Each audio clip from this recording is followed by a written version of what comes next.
چٹ منگنی پٹ بیا، لڑکی خوبصورت بھی ہونی چاہیے، پڑھی لکھی بھی ہونی چاہیے، پھر اربوں خربوں والی بھی ہونی چاہیے، اور سب سے بڑی بات والدین کی اکلوتی بیٹی ہو، نہ کوئی بھائی ہو نہ کوئی بہن ہو۔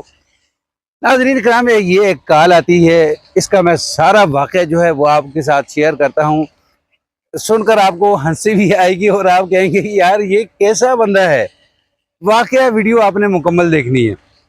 السلام علیکم ورحمۃ اللہ وبرکاتہ۔ میرے معزز ناظرین کرام، وہ کہتا ہے کہ نہ سالہ نہ سالی بس ایک گھر والی، سامی بھی ہو اربوں خربوں والی۔ میرے معزز ناظرین کرام، ایک نوجوان کی جو ہے وہ کال آتی ہے۔ کال سننے کے بعد جو ہے مجھے ہنسی بھی آئی، اور میں نے اسے کہا کہ بھائی ایک شرط کے اوپر جو ہے آپ کو جو بھی ہے بتلاؤں گا، لیکن پہلے ایک شرط ہے۔ اس نے کہا جی کیا شرط ہے؟ میں نے کہا جی کی شرط یہ ہے کہ یہ جو آپ نے مجھے بتایا نا، میں اس کے متعلق ایک ویڈیو بناؤں گا، لیکن آپ کا نام نہیں دوں گا۔ اس نے کہا ٹھیک ہے۔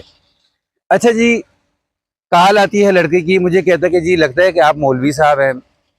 یعنی میں نے کہا یار میں علماء کی قدموں کی خاک ہوں، تو آپ بتائیں کام کیا ہے؟ اس نے کہا جی کہ میری ایک بات سنیں۔ میں نے کہا ہاں۔ اس نے کہا کہ دیکھو لوگ اتنی محنت کرتے ہیں امیر بننے کے لیے، کوئی ہیرا پھیری کرتا ہے، کوئی کرپشن کرتا ہے، کرپشن کرنے کے بعد بھی کہتے ہیں کہ یہ خاندانی امیر ہیں، ٹھیک ہے نا؟ تو کوئی یعنی کسی کا مال کھاتا ہے۔ میں کہتا ہوں یار نہ کسی کا مال کھایا جائے، نہ کرپشن کی جائے، نہ کوئی ہیرا پھیری کی جائے، اور امیر بھی بن جاؤں اور اس کے ساتھ ساتھ چٹ منگنی پٹ بیاہ بھی ہو جائے، اور لڑکی پڑھی بھی لکھی ہو، خوبصورت بھی ہو، اور ارب پتی بھی ہو، اور والدین کی اکلوتی بیٹی ہو۔ تو یہ بڑی ہنسی ہے۔ میں نے کہا اچھا میں کروں گا کیا، مجھے یہ بتاؤ۔ اس نے کہا جی کہ آپ نے کوئی ایسا یعنی کوئی عمل، کوئی وظیفہ بتلا دیں کہ جس سے یہ سارے میرے کام ہو جائیں۔ تو میں نے کہا ٹھیک ہے۔ اب بات میں نے اس کی سن لی۔ سننے کے بعد پھر میں نے اسے کہا کہ یار قدرتی میرے ذہن کے اندر ایک یعنی عمل جو ہے وہ آیا۔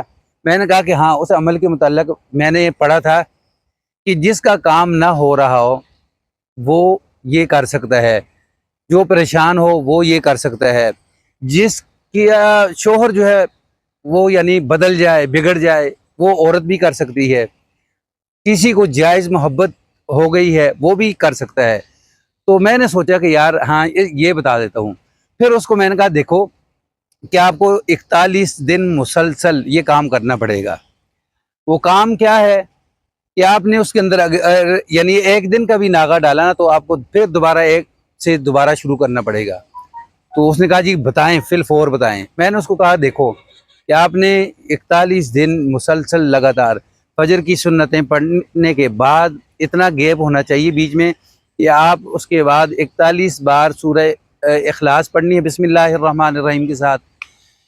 پھر اس کے بعد آپ نے 313 بار آپ نے استغفر اللہ، یعنی کوئی بھی استغفار جو ہے، استغفر اللہ الذی لا الہ الا هو الحی القیوم واتوب الیہ، یہ لمبا ہو جائے گا، یعنی یہ بھی کر سکتے ہیں استغفر اللہ ربی استغفر اللہ، یہ اکیلا بھی، یہ 313 بار۔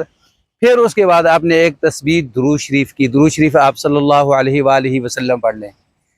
تو اول و آخر آپ نے ایک بار یا تین بار جو ہے وہ درود شریف لازمی پڑھنا ہے۔ تو یہ عمل جو ہے آپ نے سنت پڑھ کر فجر کی فرضوں سے پہلے یہ آپ نے 41 دن مسلسل کرنا ہے۔ تو انشاءاللہ جو بھی آپ کا کام جو ہے وہ آپ کا کام ہو جائے گا۔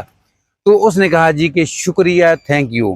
اس نے کہا کہ دیکھیں کہ لوگ جو ہے امیر بننے کے لیے کیا کچھ کرتے ہیں، لیکن میں نے سوچا کہ یار میں اس طریقے سے امیر بنوں کہ کسی کو کوئی پریشانی بھی نہ ہو، کسی کو کوئی تکلیف بھی نہ ہو، تو میرا کام جو ہے وہ فری کے ذریعے ہو جائے۔ ناظرین، یہ واقعہ سٹوری اگر آپ کو پسند آئے تو اس کو آگے شیئر کر دیں، چینل پر نیو ہیں تو اس کو سبسکرائب کر دیں، بیل کے بٹن کو دبا کے رکھیں تاکہ آنے والے اس طرح کے اچھے جو واقعات ہیں وہ آپ کو ملتے رہے۔ السلام علیکم ورحمۃ اللہ۔